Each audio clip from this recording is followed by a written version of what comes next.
ஒரு 5 வயது குழந்தை சாலையில் நிற்கின்றது.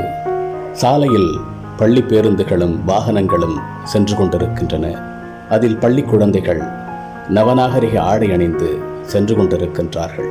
பொருளாதாரத்தில் பின்தங்கிய இந்த 5 வயது குழந்தையின் மனதில் நம்மால் ஏன் இது போன்ற பள்ளிகளில் படிக்க முடியவில்லை, நம்மால் ஏன் இது போன்ற வாகனங்களில் நவநாகரிக ஆடை அணிந்து செல்ல முடியவில்லை என்ற கேள்வி எழுகின்றது.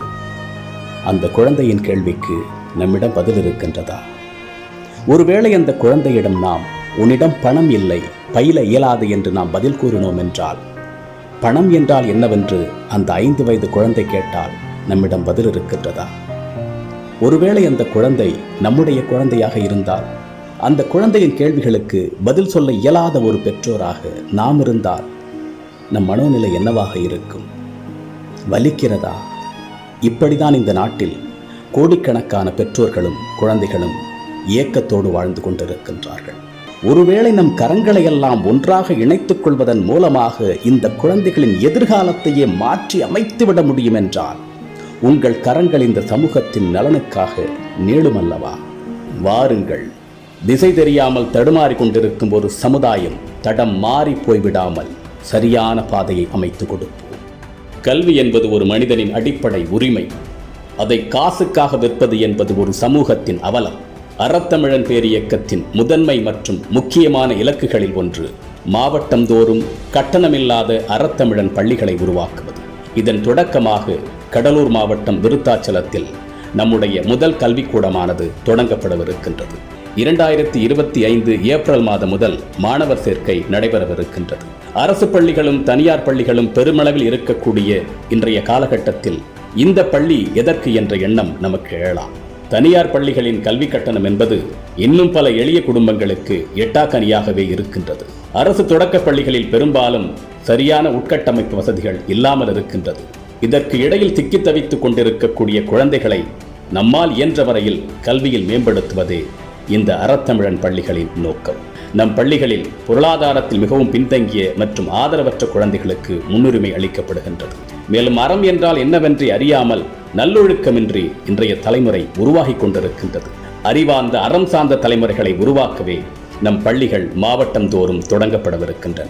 தனியார் பள்ளிகளில் கல்வி கட்டணம் செலுத்த இயலாத குழந்தைகளை தேர்வு எழுத அனுமதிக்காத நடைமுறைகளை நாம் பார்க்கின்றோம். ஒவ்வொரு ஆண்டும் பொருளாதார நெருக்கடி மற்றும் அழுத்தத்தினால் கல்வியை தொடர்ந்து முடிக்கும் ஒரு மாணவன் எந்த விதத்தில் இந்த சமூகத்தின் மீது அக்கறையோடு செயல்படுவான்? நிச்சயமாக அவனுக்கு இந்த சமூகத்தின் மீது பற்றோ அக்கறையோ தோன்றாது. மேலும் தான் கல்விக்கு செலவிட்ட தொகைகளை அனைத்தையும் பன்மடங்காக இந்த சமூகத்திலிருந்து திரும்ப பெறும் எண்ணமே அவனுக்கு விஞ்சி நிற்கும்.